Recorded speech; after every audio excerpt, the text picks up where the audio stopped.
Jadi kalau kita lihat seseorang, kita perlu melihat bukan sesaat saja, apalagi pada orang yang sakit keras. Ini kan sakitnya keras sekali. Jadi kita perlu melihat sehari-hari bagaimana sebelumnya. Jadi yang sebelumnya itu merupakan sifatnya, tapi bisa juga setelah itu ada suatu peristiwa yang membuat sifatnya berubah. Sekarang kita lihat khusus pada Alvin Lim. Dulu masyarakat itu senang karena dia suka membongkar masalah, memberitahukan apa yang terjadi, dan ternyata juga tidak dibantah oleh orang yang instansi yang begitu kuat, tidak dibantah. Jadi ya dianggap untuk pengetahuan masyarakat itu sangat menyenangkan. Tapi sekarang belakangan banyak hal yang kok agak mengecewakan. Tapi kita kembalikan melihat bagaimana dia kan sakit. Sekarang sakitnya keras. Kalau sakitnya berat, maka biasanya atau bukan biasanya suka terjadi bahwa otak itu sudah agak berubah. Jadi kalau kita sakit saja, kita kan tidak begitu fit dibandingkan dengan orang yang masih sehat. Apalagi dia yang sakitnya begitu berat, maka sangat mungkin bahwa otaknya itu tidak bekerja sebagaimana biasanya. Sehingga kita tidak tahu apa yang terjadi sebetulnya. Apakah terjadi perubahan pada Alvin Lim sehingga akhirnya belakangan mengecewakan. Tapi kita lihat kembali setelah beberapa saat, kenapa kok dicabut? Jadi kalau sudah sampai pada pencabutan, artinya dia akan tiba-tiba merubah lagi pandangannya. Jadi apakah ini karena penyakitnya sehingga pola pikirnya jadi berubah, tapi bukan karena sifat sebenarnya? Itu perlu kita pertimbangkan dan perlu kita nilai. Berarti faktor obat itu berpengaruh ya Bu ya? Orang konsumsi obat itu berpengaruh? Konsumsi obat bisa berpengaruh, penyakit sangat berpengaruh.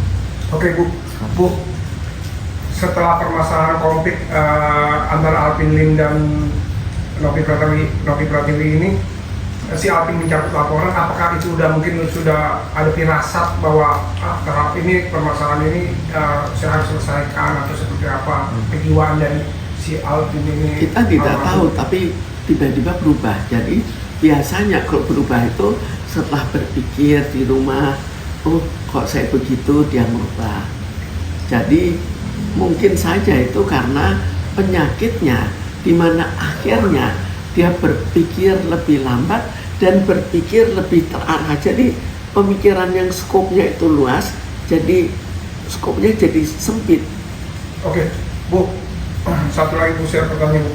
Gimana melihat nih kuasa hukum Novi setelah Alvin Lim meninggal dunia, banyak yang mengundurkan diri dari permasalahan konflik Novi dan Agus dan Alvin Lim ini, banyak mengundurkan diri karena ngerasa sebenarnya ini permasalahan kecil yang nggak perlu dibesar-besarkan. Gimana menurut Ibu sebagai seorang psikiater? Ya, memang kalau dilihat sebetulnya ini juga nanti juga sudah ada suatu, nggak tahu apakah itu suatu pandangan apa yang harus dilakukan sampai uang itu dialihkan kan. Jadi memang sebetulnya sudah tidak akan ada suatu hasil lagi untuk diperjuangkan. Ini yang perlu kita pikirkan, apakah ada gunanya untuk diteruskan. Seandainya misalnya tidak ada putusan seperti itu, barangkali tetap akan berlanjut. Jadi kita tidak tahu bahwa terjadi dimaafkan pada saat sudah meninggal. Namanya maaf itu kita tidak pernah tahu apakah maaf itu betul-betul dari hati nurani atau maaf itu hanya ucapan saja, hanya ya basa-basi saja. Karena semua tergantung dari apa yang kita pandang terhadap Alvin Lim. Apa kita beranggapan, oh Alvin Lim keterlaluan juga, atau kita lebih memandang Alvin Lim kan lagi sakit, barangkali pemikirannya juga berbeda, buktinya dia sekarang sampai meninggal kok. Jadi tinggal itu yang menentukan apakah memaafkan itu betul-betul dari hati nurani atau setengah-setengah, atau memang sebetulnya tidak memaafkan, tapi sebagai kebiasaan orang kalau meninggal ya diberitahukan aja, dimaafkan. Tapi faktor lain itu bisa jadi berpengaruh nggak sih Bu? Kayak misalkan Alvin sendiri dulu kan almarhum banyak dihujat sama masyarakat, sementara kondisi dia sakit gitu. Ya, Jadi gangguan sekarang mental gitu. soal kondisi itu jelas tekadnya itu besar. Jadi dalam keadaan sakit yang begitu berat, bukannya lebih banyak beristirahat atau mengurangi volume kerjanya, tapi terkesan tetap saja melontarkan semua kekesalannya dan tetap berjuang. Tapi kondisi orang yang konsumsi obat dalam jumlah banyak itu naik turun ya? Kalau kondisi obat itu jelas ada obat yang sangat mempengaruhi, ada yang kurang mempengaruhi. Tapi dalam hal ini penyakitnya sendiri, penyakit ginjalnya sendiri membuat konsumsi peredaran darahnya kan juga berbeda. Darahnya sehat atau darahnya kurang sehat. Dan itu mempengaruhi juga pemikirannya. Ya, berarti kalau bisa selama ini sebelum dia meninggal kan dia sempat emosi, sempat berbicara, ngatain orang bodoh, goblok, apakah itu bisa terjadi dalam pengaruh obat? Karena kan dia juga bilang sehari dia bisa minum 30 obat gitu. Ya, jadi pengaruh obat itu tetap bisa, tapi jelas emosinya ikut terbawa. Jadi kita melihat itu secara keseluruhan, bahwa dia mungkin juga sampai dia semangatnya begitu besar, dia tetap orang yang ya cukup tergolong emosional.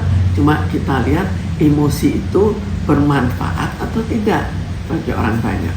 Tapi kalau obatnya itu untuk kesehatannya dia sendiri seperti apa? Apalagi kan kalau tidak meminum obat itu pun juga nanti bakal lebih parah lagi atau seperti apa? Ya, kalau obat itu betul terarah dan benar, maka dengan obat akan berkurang. Tapi kan sudah dikatakan ini tidak bisa mengatasi secara tuntas. Dia harus mengalami transplantasi. Atau cuci darah gitu ya? Atau cuci darah itu hanya sebentar, tapi itu ternyata juga tetap tambah lama tambah parah. Ya mengurangi, jadi sesaat berkurang, kemudian parah lagi, kemudian berkurang, parah lagi. Sampai kapan ya? Ternyata sampai saat ini.